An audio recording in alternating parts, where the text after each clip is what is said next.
कि अधिक से अधिक पीड़ित महिलाएं आगे आए, अपनी बात को रखे।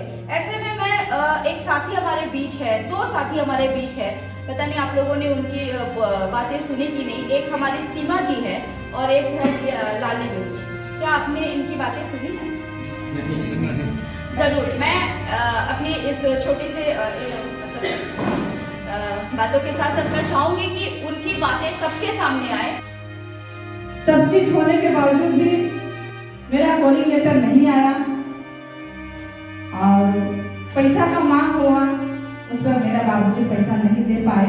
इस वजह से उसी समय हम एमसीसी पार्टी में ज्वाइन कर गए। एमसीसी पार्टी में ज्वाइन करने के बाद में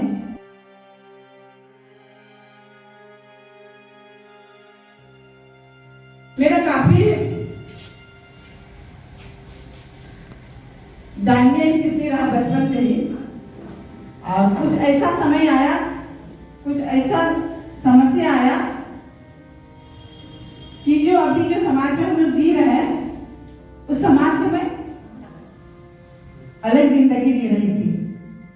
शायद किन्हीं को पता भी होगा मेरे बारे में। आप लोग खुल के बताएं लोगों के लिए। आप लोग सुने होंगे एमसीसी पार्टी, एमसीसी या फिर माओवादी पार्टी। तो वहां मैं ज्वाइन कर रही थी और वहां ज्वाइन करने का मकसद या फिर कारण, मकसद कुछ नहीं रहा, तो कारण मैं बताना चाहूंगी आप लोग को। जो भी कारण रहा, हमारी प्रशासन व्यवस्था, एक तो हमारी गरीबी थी, वो हमारी एक कमजोरी थी, सबसे बड़ी बात। और दूसरी बात रही, ये आज गरीब के पीछे या फिर कोई महिला के पीछे कोई व्यवस्था या कोई समाज कभी किसी को साथ नहीं देते। जस्ट वैसा ही मेरे साथ हुआ। मेरे बाबूजी थे, वो होमगार्ड के काम करते थे और मेरा घर का खर्चा हो या फिर जो कुछ भी हो, उन्हीं के कमाई से चलता था। और माँ अक्सर बीमार रहती थी। इसी बीच में मैं करीब 18-19 साल की थी और झारखंड पुलिस का बहाली हो रहा था 2010 में। उसमें मैं दौड़ भी निकाली और एग्जाम भी पास की, लेकिन बीच में क्या आया? पैसा, गरीबी। सब चीज होने के बावजूद भी मेरा कॉलिंग लेटर नहीं आया और पैसा का मांग हुआ, उस पर मेरा बाबूजी पैसा नहीं दे पाए। इस वजह से मुझे झारखंड पुलिस में बहाली नहीं दिया गया। उसी दरमियान हम थोड़ा सा टूटे, घर का स्थिति भी खराब था और मुझे कुछ ना कुछ करने का बचपन से ही जुनून था। हम कुछ ना कुछ जरूर करेंगे, समाज के लिए करेंगे या फिर परिवार के लिए करेंगे, ये मेरा सोच रहा, पर कहीं पर हमको कोई रास्ता नहीं दिखा। उसी समय हम एमसीसी पार्टी में ज्वाइन कर गए।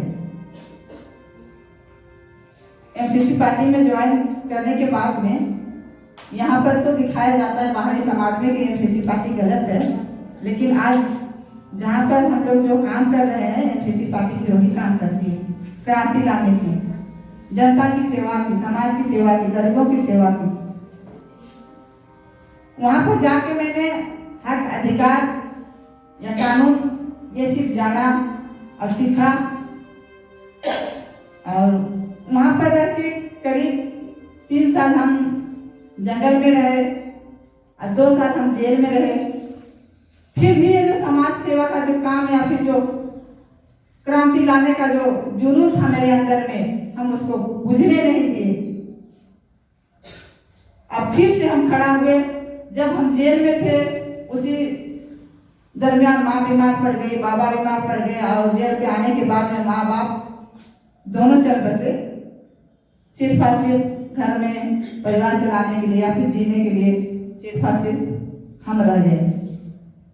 उसी बीच में क्या होता है मेरा जिंदगी में, और एक नई मोड़ आता है, हमको आगे बढ़ने का एक सोच आता है। हम नर्स का ट्रेनिंग किए कौशल केंद्र की तरफ से, और नर्स ट्रेनिंग करके हम गोवा गए। गोवा में हम काम किए और 4 महीना में काम करने के बाद में लॉकडाउन आ गया। उस लॉकडाउन के समय में ही हम ऐसे शख्स से मिले जो गोवा के लेबर कमिश्नर थे।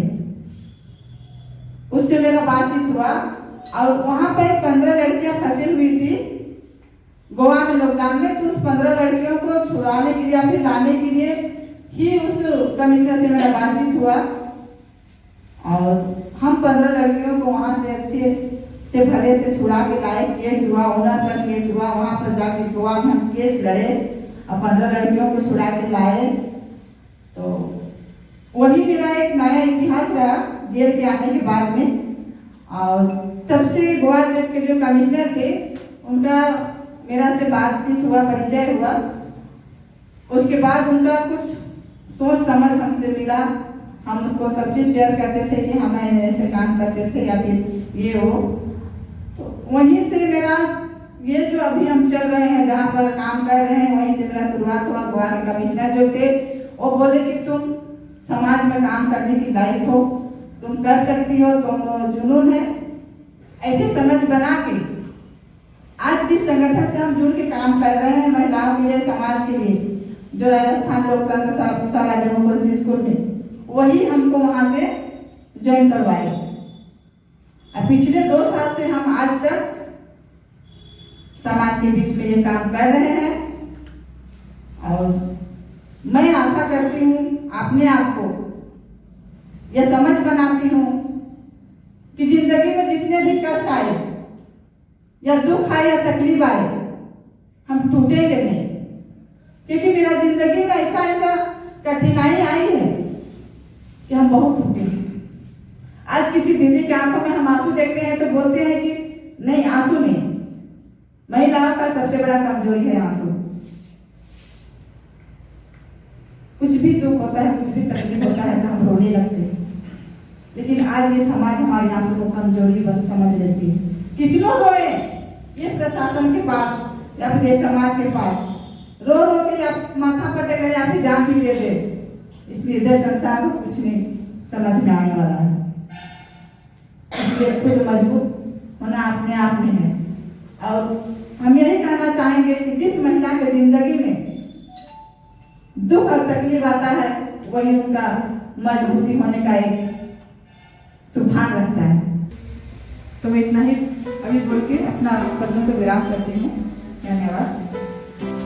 और आज के इस बैठक में कई सारी ऐसे घटनाओं को हमने देखा और सुना जो कि आप इस वक्त देख रहे हैं। और मैं उम्मीद करता हूं कि इसके माध्यम से हम लोगों में एक जागरूकता पहुंचाने की कोशिश कर रहे हैं। लोग अपनी गरीबी को लेकर के प्रशासन के द्वारा कुछ उनके प्रताड़ित होने के कारण हथियार उठाने को मजबूर हो रहे हैं। इतनी ज़्यादा समस्याएं हैं।